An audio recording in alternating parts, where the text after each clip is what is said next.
1 अप्रैल से आपकी सैलरी, बचत और टैक्स का पूरा हिसाब बदलने वाला है। 64 साल पुराने सिस्टम को अलविदा कहकर अब एक नया आयकर कानून लागू हो रहा है और इसके साथ ही बदल जाएगा आपका ITR भरने का तरीका, HRA का फायदा, कंपनी की सुविधाओं पर टैक्स और यहाँ तक कि बच्चों की पढ़ाई पर मिलने वाली छूट भी। सवाल ये है, क्या आप इस बदलाव के लिए तैयार हैं? क्योंकि अगर नहीं तो आपका टैक्स बढ़ भी सकता है। चलिए आपको सभी बदलावों के बारे में विस्तार से बताते हैं।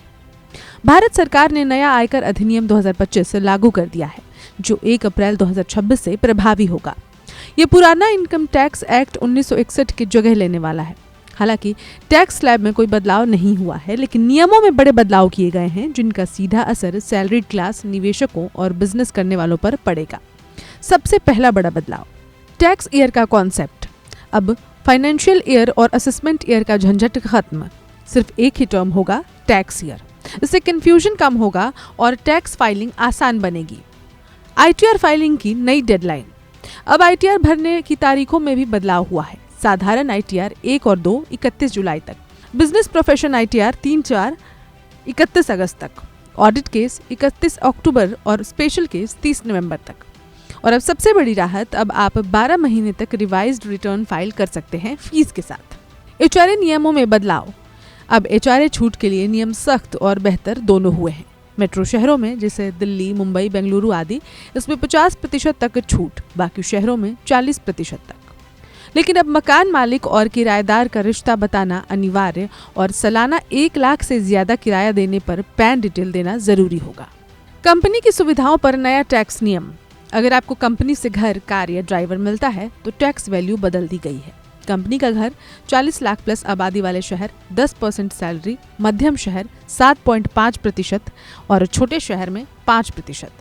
कार उपयोग, छोटी कार 5,000 प्रति माह, बड़ी कार 7,000 प्रति माह, ड्राइवर 3,000 माह अतिरिक्त।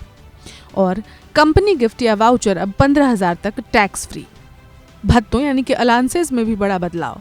फ्री फूड मील 50 से बढ़ाकर 200 रुपये प्रति मील, एजुकेशन अलाउंस 100 से बढ़ाकर 3,000 माह 2 बच्चों तक के लिए, हॉस्टल अलाउंस 300 से बढ़ाकर 9,000 प्रति माह।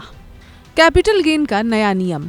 अब अगर आपने कोई एसेट कन्वर्ट किया है, जैसे कि बॉन्ड से शेयर, तो उसकी होल्डिंग पीरियड में पुराना समय भी जोड़ा जाएगा। इससे टैक्स कैलकुलेशन ज्यादा स्पष्ट होगा। कुल मिलाकर सरकार का दावा है कि नया टैक्स सिस्टम आसान और पारदर्शी होगा, लेकिन असल सवाल यही है, क्या ये बदलाव आपके लिए फायदेमंद होंगे या टैक्स का बोझ बढ़ा देंगे? अब फैसला आपके हाथ में है। समझदारी से प्लानिंग करें, वरना 1 अप्रैल के बाद आपका टैक्स गेम पूरी तरह बदल सकता है। इस खबर में इतना ही।